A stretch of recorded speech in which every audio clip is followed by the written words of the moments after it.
Hello, everyone. A warm welcome to those who've joined before, the newcomers as well. We're really happy to have you here at the sixth Resilient Founder webinar series, sixth session, brought to you by TUM Venture Labs and the Yope Foundation. Our topic today, it's really going to be focusing on this topic of vulnerability. So how vulnerability can actually be a strength, can actually be a superpower. And we're joined today. We're very excited to have both Xaver Lehmann and Andy Loy with us. So thank you both for joining us. It's great to have you. Thank you for having us. Thank you. My name's Anna Ullmann. I'm your host. I'm coming from TUM Venture Labs, the Climate and Circular Lab specifically. I'm also a PhD student. I'm looking at the impact and resilience of clean tech startups. So for those interested in the work that we do at the Honest Founder, at the Venture Labs, at Yope, or any other organizations that we're involved in, there will be links in the chat, and feel free to Google it or reach out if you have any questions on that end. The only housekeeping that we have is that the Q&A function is open.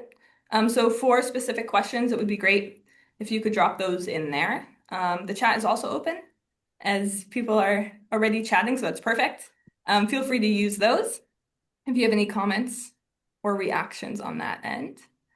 And I think that's about it for the housekeeping. So about 6 sessions ago, we began this webinar, and the inspiration was that about 72% of entrepreneurs, they're experiencing or reporting experiencing mental health issues. So the webinar is here to offer some support, some tools, some practices, some tips for those that have gone through this themselves, that have this experience, that would like to pass it on. And that's really the core of what we're working with here. So this topic of vulnerability, it really came also with a strong interest. I kept hearing from others that they're really excited about this topic of vulnerability coming up this week. So really pleased to offer it here with you today, and happy to have both Xaver and Andy to speak about it. With all that behind us, I think I'm happy I can start with the introductions. So starting with Xaver Lehmann, he's a Munich-based serial entrepreneur, an investor, speaker, and founder coach. And over this past decade, he's built and scaled really multiple AI startups from a student early stage AI project phase into international companies that have over 100 employees, multi-million dollar exits, and so on. And in this entrepreneurial journey of his, it's included the rapid growth. It has this international component. There's been a lot of prestigious international speaking components as well, whether that's at the UN or being recognized as Forbes under 30 under 30. But this intense scaling, it's also, as you shared, it's led to a severe burnout and personal challenges. So after stepping back from that, from this operational leadership side, you've spent time in South Africa and working on social projects, and we've heard that this is a period that has really shaped or reshaped your purpose and what you're working on now. So today, coming to today, Xaver is a founder and a CEO of the Honest Founder, and this is where he supports ambitious entrepreneurs in building successful companies, without sacrificing that health and that long-term well-being.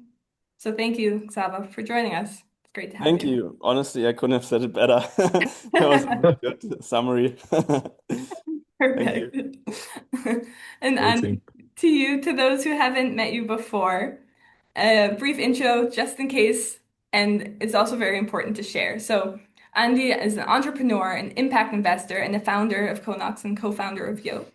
Out of the TUM ecosystem, he built one of Europe's fastest growing tech startups already by age 29, and this created more than 500 million in shareholder value. And on your journey, you're recognized as well by Forbes 30 under 30, by the World Economic Forum, and also in these topics of AI and sustainability.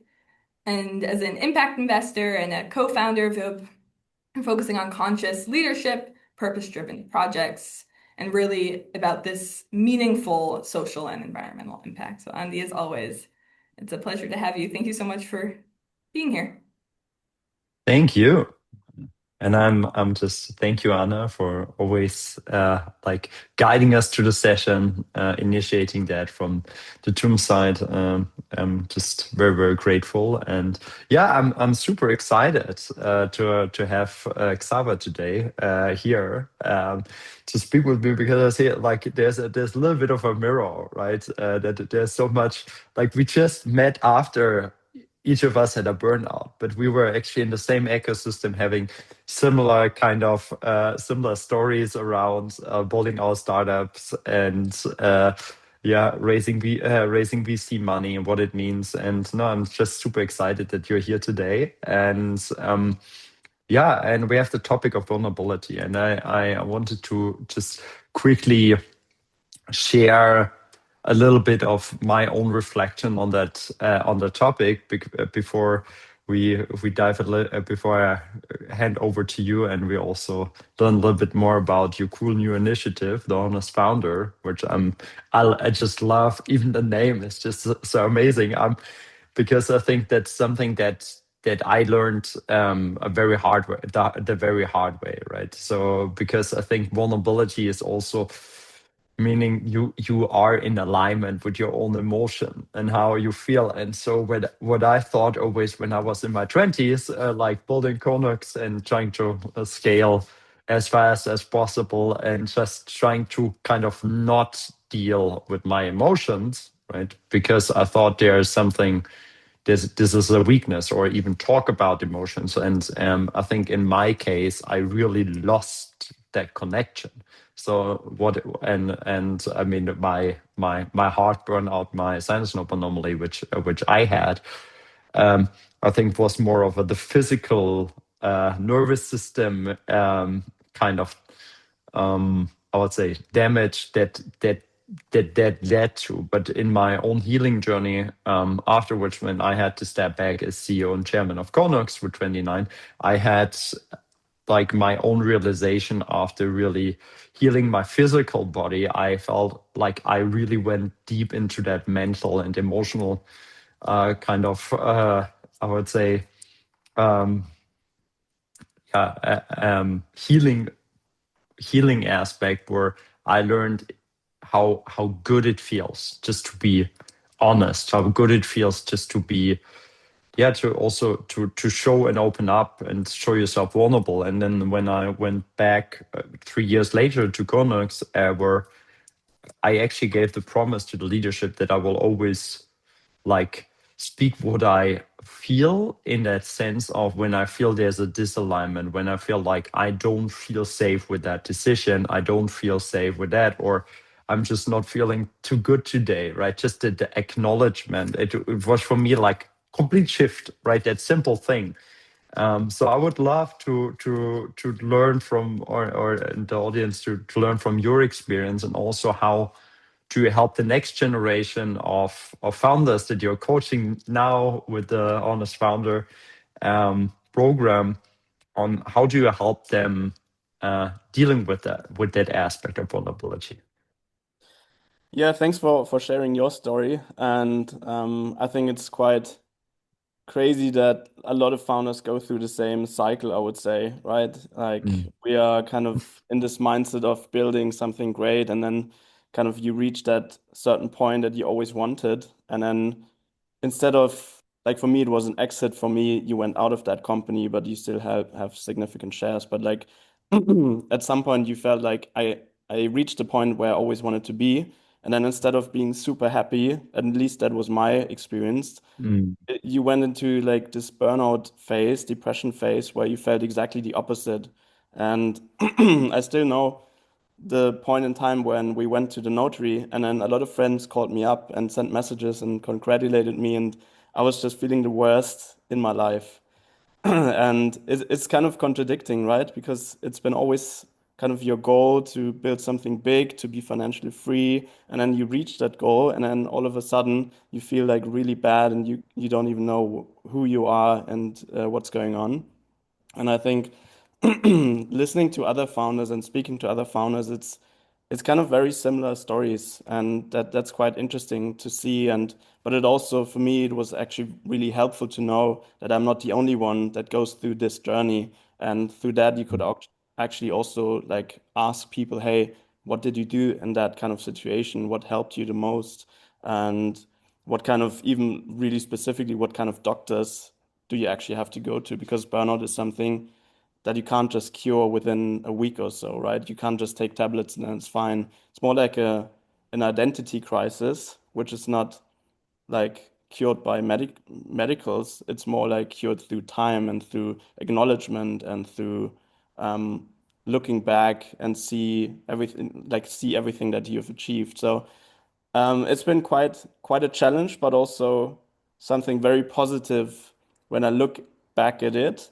Um, and same as you, like I don't feel like I'm super cured already. I think we're gonna carry that kind of burnout, in our bodies, and our bodies will always remind us, to do a little bit less or like to ask for a day off or ask for, something that you just mentioned, right? Like you went into the job again, but then you actually said, hey, I have these boundaries and these are my boundaries, and you can't do anything about them.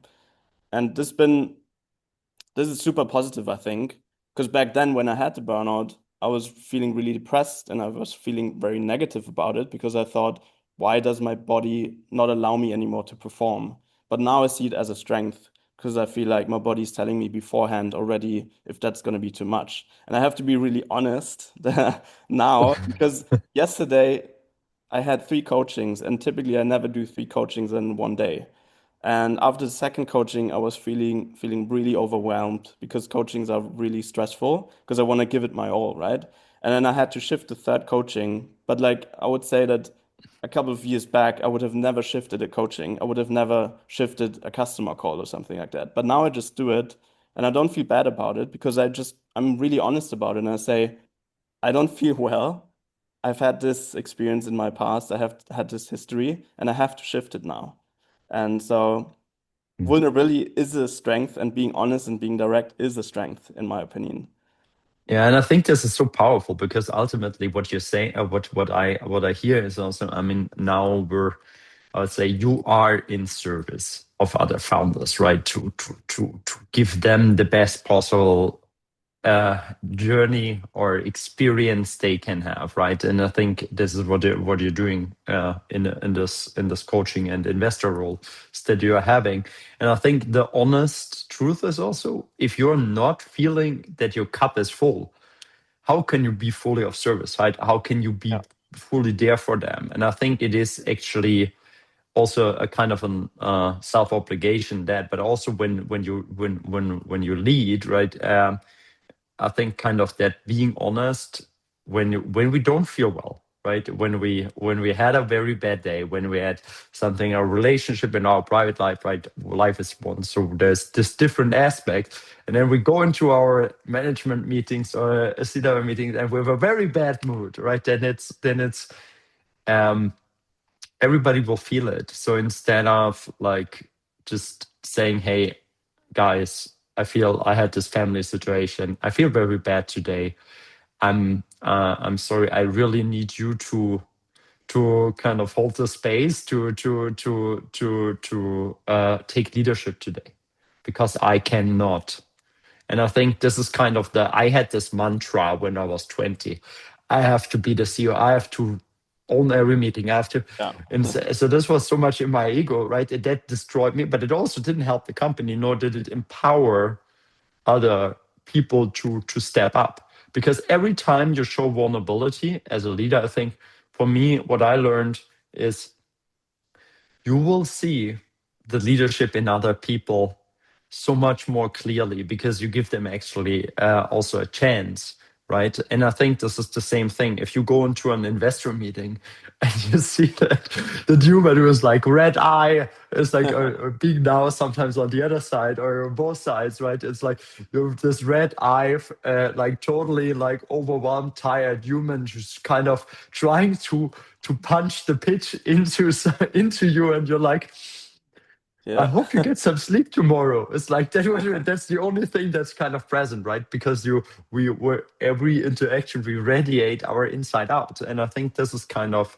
where where also the aspect, it's carrying that knowledge of when is it too much or when it doesn't isn't it right. I think it actually, because it's people sometimes I think have the wrong perception of performance. For me, performance is why you have an input and an output, right? And the question is, how much do you give in and how much, and I think for me, and it's not a linear function. So if you only Yeah. put in more, you will get more. I think for there's a point of, especially now in the age of AI, where you have like, as soon as you have any clarity, then life like things flow, right? Because then you know what should be done. And so I think there's a, and it's not, you don't have to work yourself into a burnout. And I think also the aspect, I think your investors were very lucky to have you as a founder, and you did the exit and you managed it all through, right? But most of the cases of burnout, which is, I mean, the Anna just mentioned the stats in the beginning, it's really about, okay, if a CEO burns out in before Series B, there's a likelihood, I think, of 60% that is a complete write-off. So, and I think actually just that aspect should make you think about, oh, maybe it would be better that we are more honest to ourselves of what is really necessary to do, and teach also founders, and or I think it's also VCs in society, that it's important to take care of yourself, because otherwise your body will, in a way where it doesn't serve the company. Yeah, for sure. And I think it's also very hard to like, especially because you talked about investor calls or board meetings and stuff like that. And like it's just like you think that people expect you to perform at any point in time every day, right? And I think it's kind of this notion of I can't be too honest to investors about my energy levels, about that I haven't slept well, because you need them in your next rounds, right? So there's always like a notion of like you can't be too honest to your investors, and I certainly agree to a point of that. Um, Also, me back in the days, like we did 5 investment rounds, we had multiple investors on board, and I probably wouldn't have said, "Hey, XYZ, I don't feel well. Can we shift the board meeting?" Because sometimes you feel like that's expected from you just to perform, just to be there, and that's kind of really hard to balance out, right? And I still haven't figured it out. Like if we were doing this again, we didn't have, if let's say if we didn't have the experience that we have now for the last 10 years, what we experienced up and down and burnouts and stuff like that. If we started a company now, would we be still like, would we be super vulnerable, and would we actually tell investors that we don't feel well? Or would we rather not do that because we feel like, oh shit, we need them in the next rounds. And if they feel like we're going into a burnout, they might not invest anymore. But this is kind of really difficult. And I haven't really answered that Yeah. for myself, how I would Yeah, I act. think it's a, but that's a relation. I personally, I understand where you come from. My personal perspective is, I think the honesty or the vulnerability of like just knowing yourself, right? So that means that if I like have a couple of reference points from first journey of Codex, second short journey, and then like Yeah. new venture now, is like there's a whole aspect of the first time I thought I need to do everything because I'm the CEO. I need to write, I need to be the this and this and this. I need to do PR, I need to this. And I think then in my second journey, I was like, I know I'm very good at just knowing myself better. I'm very good at, I don't know, like fundraising or like key like customer B2G different, right? Politics relations and stuff. Yeah. So I was like, okay, how can I just focus on my biggest leverage and kind of scale myself, because then I can be in my full energy. And I think it's also about that energy management. So I was like, for example, before board meetings, just block the day. I just blocked the day, and the night before was like, I don't do anything, just to knowing that I have also my tools right on how I know what to do to sleep better. I know what to do to feel better in the morning and re-energize myself. But I know that if I have 5 meetings, that my last meeting will, or that the last meeting on that day won't be high in energy because Yeah. we're not there's the energy kind of is managed over the day, right? And I think for me this is something I didn't really understand. And also I think there is a point of you can plan with it, but on the other side, in the early phase, it's also there's a lot you need to do, but also I think just acknowledging when did you give your best and when do you just sit there with burned out on a daily basis of energy and just sitting in front of your computer, but and just instead of just shutting it down and say, okay, I rather go earlier in the bed because tomorrow I will have energy again because it's the Yeah. cycle, right? And I think I try to always overstretch the day. It rippled into the next day, overstretch the next day, and then I think this is also on how burnouts kind of accumulated. But for me, also the mental aspect of that was when we had situations where we're like running out of money, right?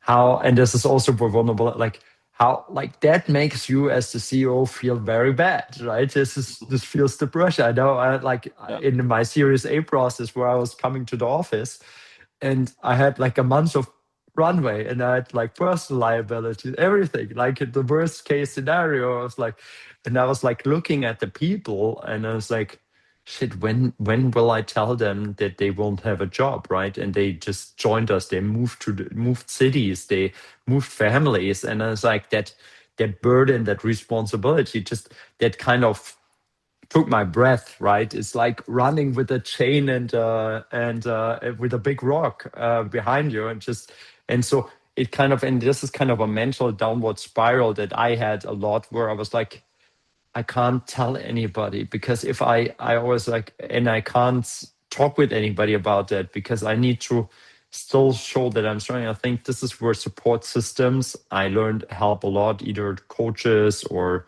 like coaches like you um, or therapists or whatever is the right tooling for you to really be of like to speak it out and acknowledge, okay, well, that's a scenario, but if you find peace with that scenario, well, then you can operate from a free space. And also sharing the burden as founders is something, yeah, that at first worked very well and then worked very bad in my case of my first journey.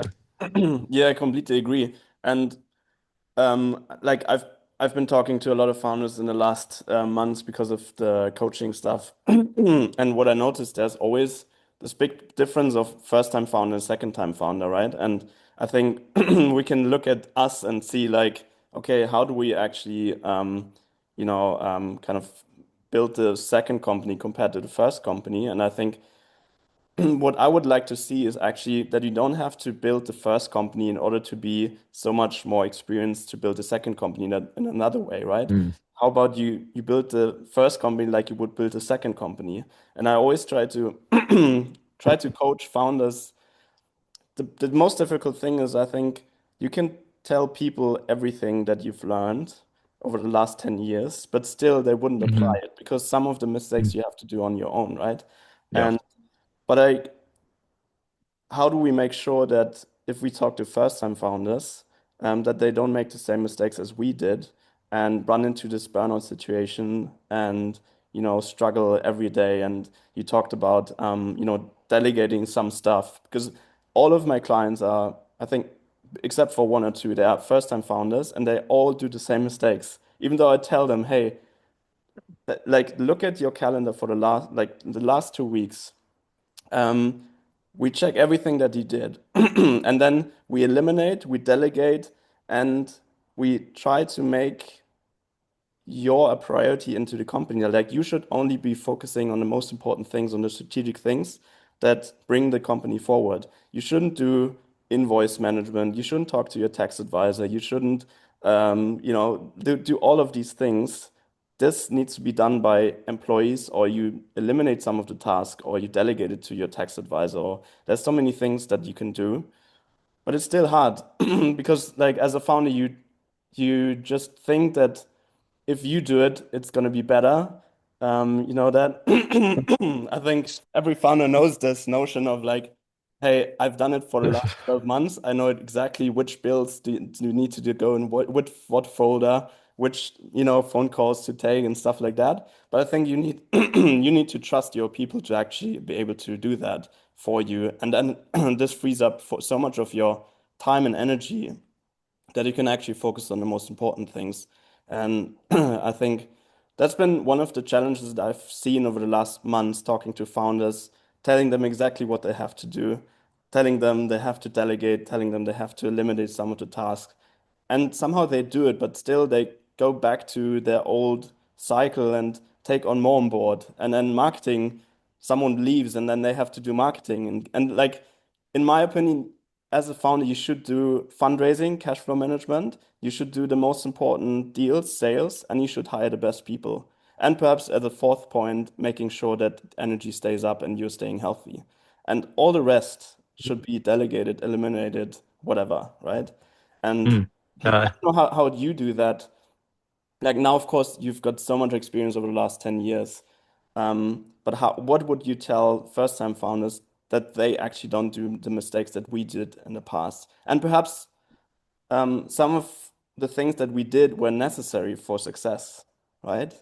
Like Mm. doing this day and night struggle and like what is necessary and what isn't, in your opinion. Mm.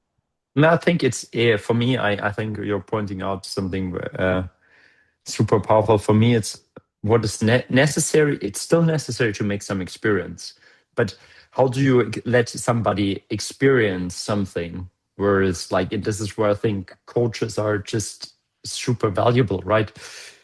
Like, just make experience, right? 1 week, you do all that, the next week you have the same week where you focus maybe a little bit more on yourself, on your own energy level, maybe do some practices like, I don't know, like sport, like like a day in a life experience or a week in a life experience of doing it versus not doing it, and how different it let you feel, right? Because I think ultimately patterns and behavior changes can be, the best is to embody them through having made that embodied experience.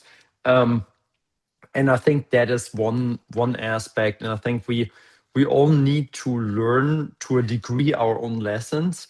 But how can you make that experience the least harmful for the business and yourself? And I think that is because our burnouts didn't happen overnight, right? They happened about a continuous overstretch over the nervous system, and from on all levels, like mentally, physically, emotionally. And I think that is kind of the there I see an opportunity because, and I think it's also what I see a lot, and I had this issue myself so badly, is like I know how to do certain things, right? It would be like because I did them in a certain task level of a function in the company, and then you hand it over, and guess what?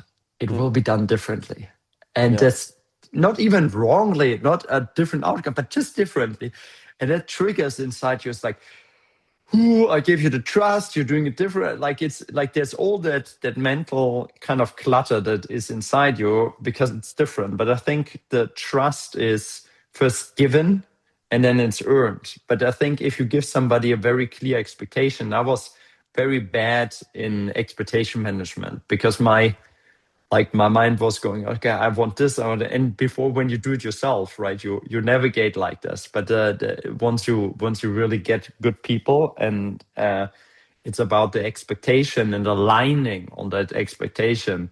And I think for me, mm, I think there's a part of truth where everybody needs to do a certain degree of mistakes, right? The question is how quickly can you learn and how quickly can you iterate and apply that knowledge. And I'm just a big believer in like sustainable performance comes from energy management, and energy management is one of your top priorities. And then I think once the company grows, to a certain level, then it's about helping the other humans that your executive team, your co-founders, to first of all hold them accountable towards performance, but also help them to not go in their burnout, right? Because and I think it will be always there's no recipe, because sometimes you have a push with customers, sometimes you have a fundraising, like different phases needs different also like ways to how you scale yourself, right? And I think that's kind of what you're also saying. If you're doing fundraising, then my call to action is just do fundraising. Just Yeah. don't do and talk to openly and show yourself open. But while I'm doing fundraising, I will be not the best CEO in terms of leadership. I will be not the best in helping closing deals. I will be probably stressed. I will be like, that's just the reality. And I think being open about it and honest that that's the situation for the next 3 months, just you guys need to figure out the business while the CEO goes fundraising. And I think that's just the reality. Everything that tries to do that, everybody who tries to do it differently, I think will not create the best result for the company. That's my very personal opinion. Yeah, yeah, definitely. I think it's always a struggle as a founder, I think in general, because like the thing is like you need the right people also, right? Like that you Mm, trust and that you can have this expectation management. Most of the time, and that's why it's such a struggle for founders. They don't have money, they probably can't hire the right people at the right point in time, or they're too expensive, so they hire students or just hire out of university. We did the same, and sometimes it works really well and sometimes it doesn't. And now when I talk to founders and say, hey, you need to delegate more, then they say, yeah, I mean, I wanted to delegate, I've tried it, but then, this person did so many mistakes and didn't, show up. And, I don't know, like this. So I think it's a whole set of concepts or like structures in the company that you need to have in order to delegate and in order to make that happen. And I think that's quite difficult too. It's not impossible, of course. I think for a lot of the things you just need one person. I always recommend founders to have like a founders associate or something, a generalist, not a specific person for marketing, not a specific person for sales, but someone who thinks like you and who can almost do everything because it's a smart, hardworking person, has some sort of integrity, and you can kind of it's kind of a replica of you, but like doing all the things that you shouldn't do, and then you can focus on the most important things. And yeah, it's almost like in the beginning you do everything, and then along the way, you need to delegate as much as possible. And then at the end, you should kind of be at the level where the company doesn't need you anymore, right? I think that's kind of the goal. It should be the goal for every founder. At some point, the company doesn't need you anymore and it runs automatically. It's also an important part if you want to get acquired at some point. They don't want founders to be super dependent on the company and vice versa. So I think it's very important to build that structure from the beginning on and to hire the right people and to delegate and and to do all of the things because otherwise the company is not scalable. Um, mm. so that was kind Yeah. of a learning for me, to be honest. How do you feel like the whole aspect about like self like that self-awareness, self-management, like uh how do you feel about that in the context of an AI native company, right? And because and also the roles of assistants versus and founder associates and so on and so on and size of team. What do you have you experienced in the last? I mean, you were always building AI. We both built AI based Yeah, products, right? But it wasn't, at least in my case, it was still just to basic. customer dynamics, and it Yeah. was still a bigger organization, right? But and also you had not that small of organization. So how do you see that now developing, and what does it mean for the self management as founders? Yeah, probably I think because the world goes really fast, probably even faster and it's more dynamic than like 10 years ago when we founded our first company. Back then, we didn't have LLMs, which you could just plug in as an API. We didn't have any data, much structured data available, at least for the German market. So we had to build our own engineering team or research team. We had 25 researchers in our company that were doing nothing else than like finding out how we can develop this algorithm even further and like, connecting the dots and reading like research paper. Now it got way easier, but it also got way more difficult because it's way more dynamic. You've got more competition. So I think being aware or like noticing that there's a bunch of players now doing the same thing is extremely important to notice because you need to find a way to create differentiation, to create more speed, more execution, better alignment with the product, um, perhaps even better distribution than anyone else. So it's probably more important to now to be more aware and to be more active and to show your USP in that sense even more than 10 years ago because 10 years ago we were kind of the one of the first ones in the market. We were kind of ramping up everything. We were kind of the first AI wave coming into the markets. So it has some pros and cons, but I think nowadays um, even like you don't need that many people anymore. Like you don't probably need junior engineers anymore. You can build it with, Claude and Cursor and stuff like that. So um, given that more and more is AI based and less people, I think kind of increases the need of human connections, but also the increase of awareness and sustainability within the company. I don't know Yeah, I how think would because you answer it. It would be super interesting to know because you're yeah, currently in the phase of building a new company, yeah, right? Um, yeah. so like how do you see it now, developing and perhaps compared to what you did 10 years ago?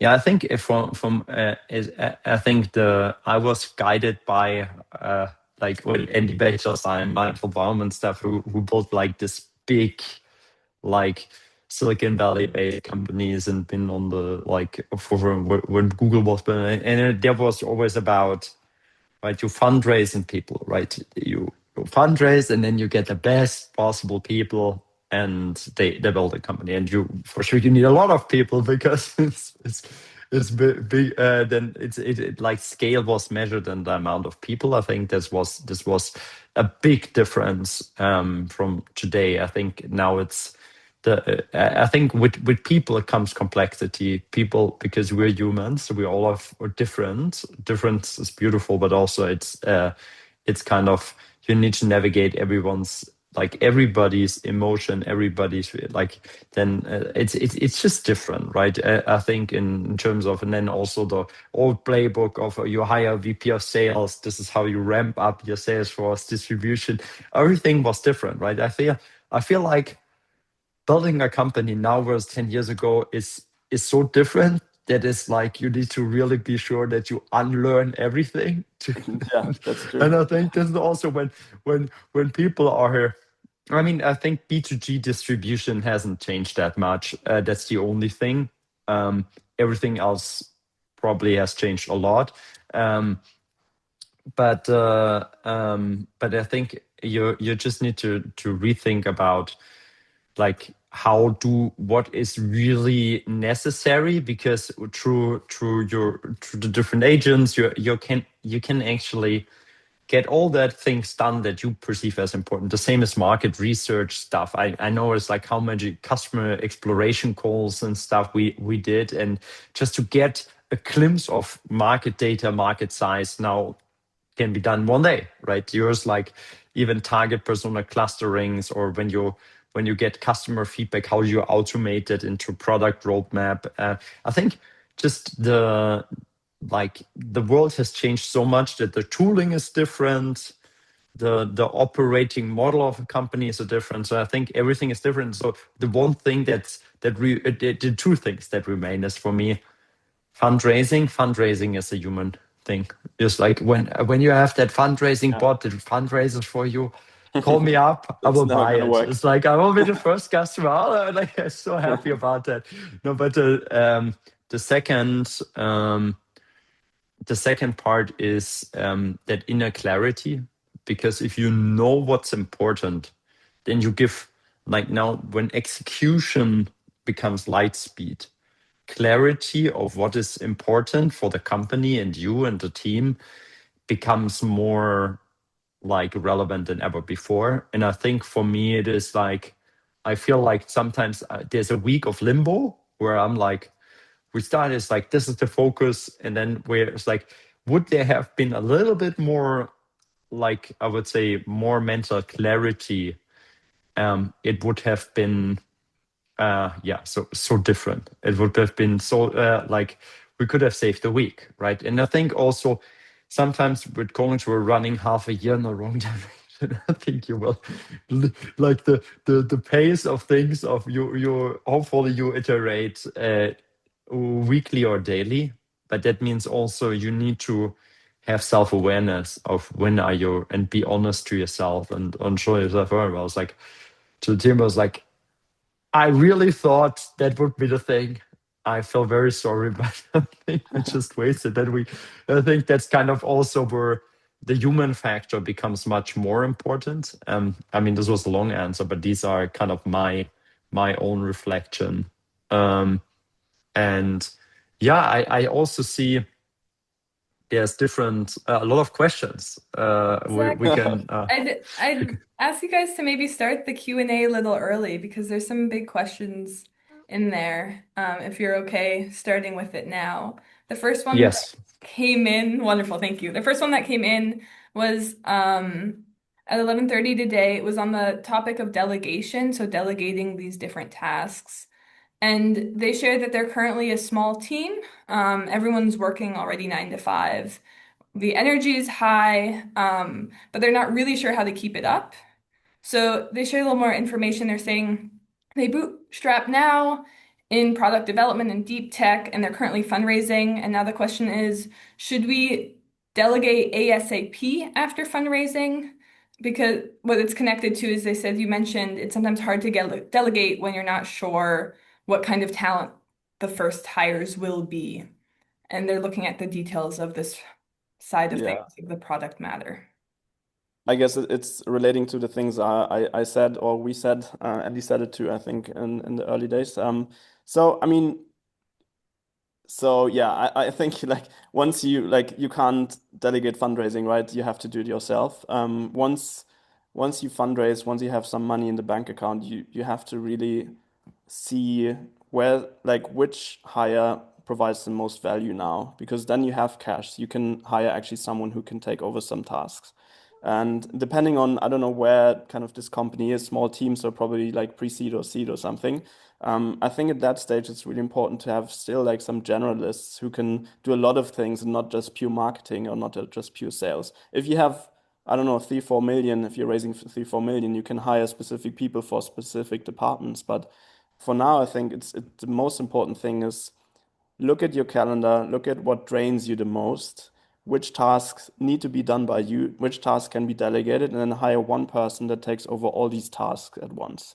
I think this is, and because somewhere it said like it's not like sustainable anymore or how long we can keep this up. So I think that person knows it's not going to be sustainable if they just keep doing what they're doing. So I think that's a big realization. That's good self-awareness. And so now you have to take the right actions to actually remove kind of that future limit that you're definitely going to reach. And so I think that's quite a good self-awareness that we see here. So I think you just have to fundraise, hire the right people, delegate. Perhaps you can eliminate or automate some tasks, and then you should be fine in the future. But it's not something that's you delegate everything at once. It's more like a smooth iterative process that's going to take a while. It's going to take the next few months and years. Um, so that's I how I think it's also, see it. Yeah. yeah, I think that's a super important point. I don't have much to add from my perspective. I think the guidance that Xaver gave in terms of look at your calendar, but also look at the themes of energy, like, because sometimes I had some topics that they might not even be a lot of time, but they drain my energy tremendously, right? Emotion, and that's just that's individual. So that means, and also there is some parts that bring you tremendous joy in building a company, and whatever they are, right? I think kind of using not only time but also using that thing of like, what is that thing that also gives you a lot of energy, that at least you're involved in that. And I think just be honest about what that is, and it's individual. I think there's no bigger, greater answer. And I think this is why everybody is on its own journey. There's certain things, but some people just love to have a little bit of customer interaction, just love to have product discussions and stuff. So I think that's kind of my perspective. Thank you. Moving to the next question, maybe a bit off topic, but still a valuable question, is what do you think are the most important traits when looking for a co-founder? Who would like to start That taking this one? that's a super important Exactly. question. I think finding the right co-founder is probably a make or break moment in the company, and probably most of the companies that go bankrupt, it's because of some internal conflict with co-founders, I would say. Probably, I don't know the numbers, but probably 70, 80% of companies. So I think like a co-founder, it's quite complex to find a co-founder. It's almost like finding someone you want to marry instantly.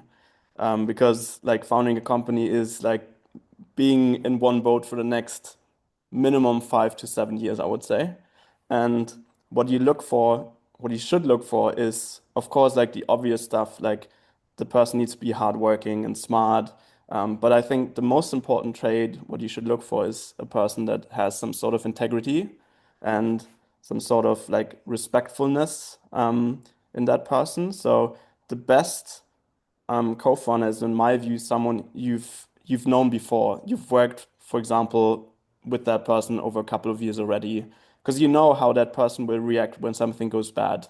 And there's a lot of things that go bad. So you want someone who doesn't run away within the first two or three conflicts, but someone who actually is there and protects the company, protects you in specific situations, but also someone with whom you can resolve conflict really quickly.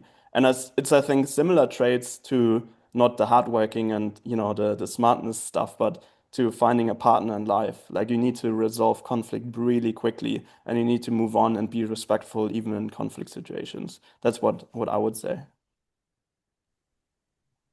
I can just echo that. I think the relation is a make or break relation. I think it's not about um, not having any conflicts.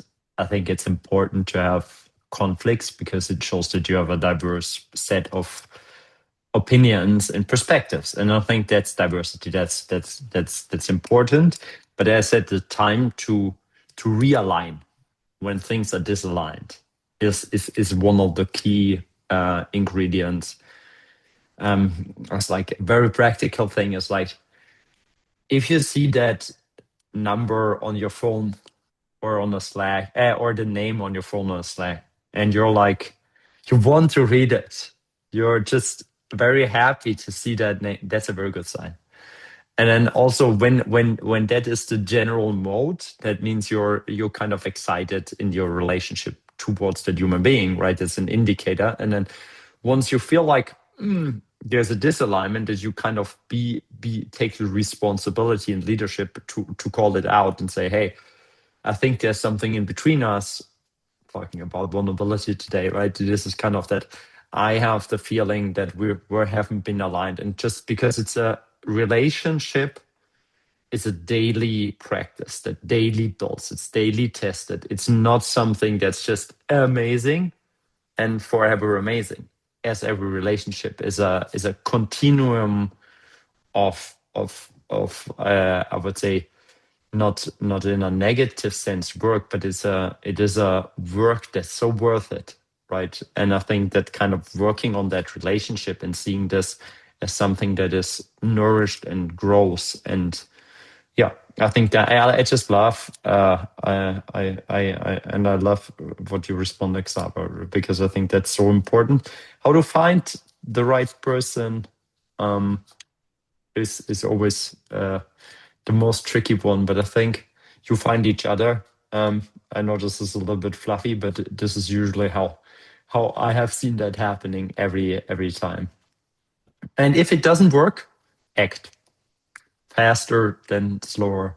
Also talking from experience of having to let go some of my co-founders.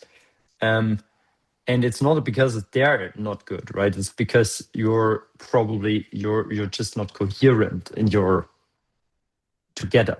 And I think that coherence needs to exist. Otherwise, you can't go through the tough and dark times that will happen. Yeah, and perhaps one thing to add is also like some practical thing here, which sounds weird at first, but I think having like a legal structure behind the relationship in that regard, because it's a business to LTD or GmbH, you Yeah, know, having something like a cliff or vesting in place is super important. yeah. It protects not only you, but also the company. So it's not only investors that want a vesting and stuff like that. It should be actually for you and your co-founder, because imagine your co-founder leaves in, because it doesn't need to be, you know, it could be because of personal reasons, because of illness or something like that. It's very hard to get that equity of the company again, or like to buy that equity again. So I would say it's a little bit weird because it's almost like doing a prenup in the beginning of getting to know each other, but it's essential when building a company. And you never know what happens. Yeah, no, like even if It's you found a company with your best friends you've known for 20 years, there can be something coming up which you've never expected. and I think it's yeah, I think it's and it's also good to make those things in good times. And put them into place because then everybody knows clear expectation because it's nothing else than expectation alignment. What is a cliff? It's like we commit each other for 4 years to give our daily best. If it doesn't work in this togetherness, there's for sure that if we separate, that's the terms. They're just clarified. There's no mystic around it, right? And no big negotiation that will damage the company. And so I think it's just something that should be and will be, and as soon as you have also venture capital, it will be in place. So it shows maturity to have them in place before, and I think that's something that's just important. It's the same with if you ever get married, right? And I think also clarifying that upfront will be a discussion that's worth it because you know how you will react in that way, and it's probably an uncomfortable or awkward thing, but it's worth it to have it. Um, Yeah. cool. Last but not That's, least. there's Exactly. one We have more one question. more. We have one more, which from Alex came with a kind note on top. And their Yeah. question is, how do you navigate through the darkest moments of life? When you feel Yeah. defeated simultaneously in your career, your emotions, your personal relationships, everything at once. What is the anchor that keeps you from actually breaking down? It's a big question. I mean, that's a huge question. Yeah. That's I a mean, big question. it would be good if I had the answer straight away, but it's probably not like black and white. Like it's always like a gray zone, and I think it always depends what is it, right? Is it your personal relationship? If your personal relationship is bad, you can change something about it. I think what's always important to to create action. Like if you have fear, if you're afraid of something, or if something goes really bad, I think the only thing that can help you is action. And it can be going to a therapist. It can be quitting your job. It can be telling your partner it's not going to work anymore, right? I think only through action you can come out of that. And also, if you're at a really low point, I think there's a high likelihood, a high probability that it goes up. You know, like it's almost like life is in cycles. And if you're really on the lower end of the cycle, I think, you know, you have to just trust life, trust yourself, that at some point it's gonna go up again. Like me, 3 years ago, I was in a really dark place. and it was really hard, and I didn't see light. Mm. And I didn't see any light at the end of the tunnel. But still, I always had trust in life, and I always had kind of trust in myself that I can go through it, and I know at some point it's going to get better. Um, I don't know how you see it, Andy, but it's a great Oh, question, I actually. love that.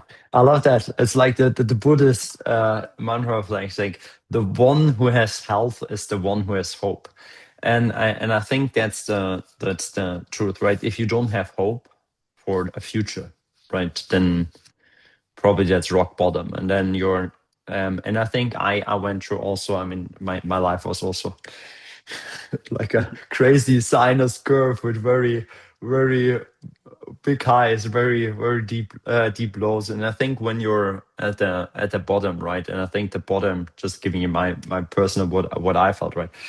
I felt like completely worthless, being like afraid of looking in my calendar when it was empty, because then my definition, like I have kind of created that awkward definition in my 20s of like I'm only worth it when I do something. Otherwise, and so much of how I'm perceived by the outside. Um, and I think going through this, right, is growth. For me now backwards looking, is it super uncomfortable? Is it like, do you like, I was at points in my life where then I was asking, I was like, why am I actually here, right? Is it worth it? Even, and I think this it is very personal for me. It's like, I think going through that process was something very like valuable and healing for me, because I felt like when you are at the bottom, then you also start, I think I even started like appreciation came very slowly, but when it came very full power. And then I think also remind yourself of that spaces where you have been, right? Not neglecting your past, right? Or it's like I had like near death experiences, or like where it's like, okay, like when you're like that's so extreme, right?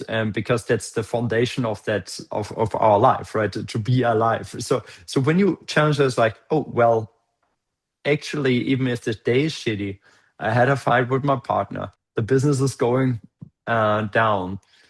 Well, being alive in itself and seeing also, I mean, I know Xaver is doing amazing work in Africa. I'm also doing things around it. Seeing how other people's like start of life is and how they start life and how blissful and happy they can be, even if they have nothing, not even water, right? Or a toilet or something. And then it's like just sometimes going into that mode is like, oh well, actually, I'm very good because I'm here. I might not have money.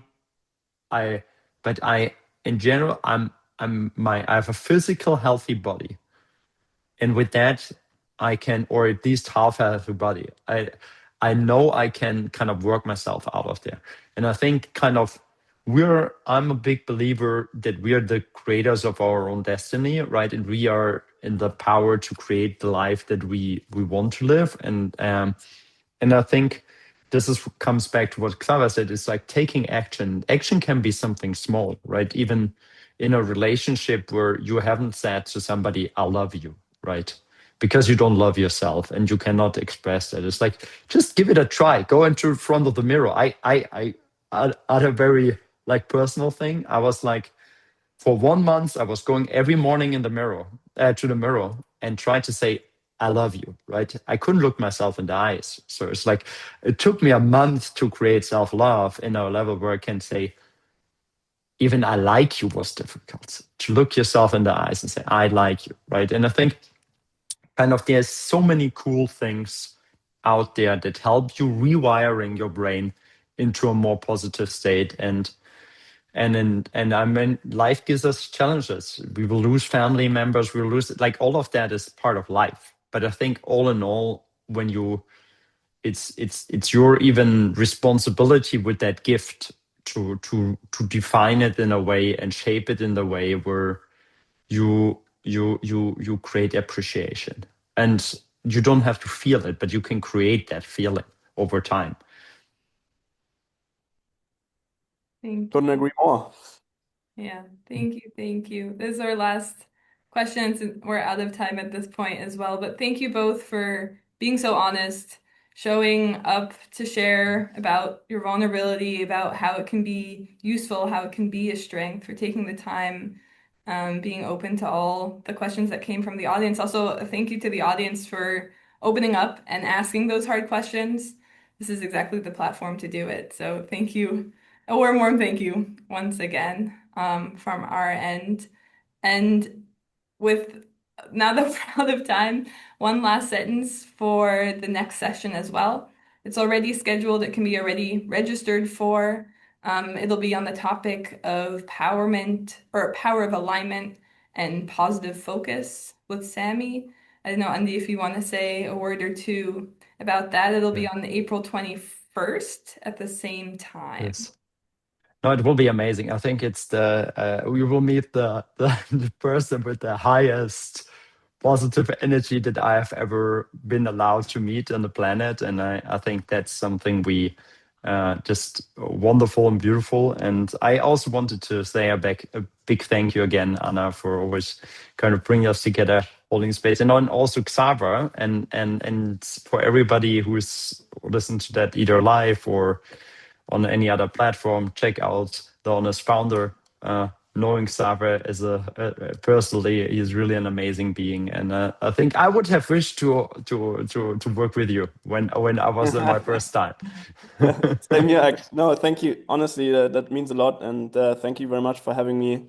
It's so great to talk about these topics. There's not a lot of platforms where you can share your story so openly and to be so vulnerable, and like having someone who's been through the same things or like, similar things, I would say is amazing. And like, yeah, um, it was really nice actually to talk about these things with you, and appreciate everything. And also thank you, Anna, for organizing this and yeah, introducing us and leading the discussion.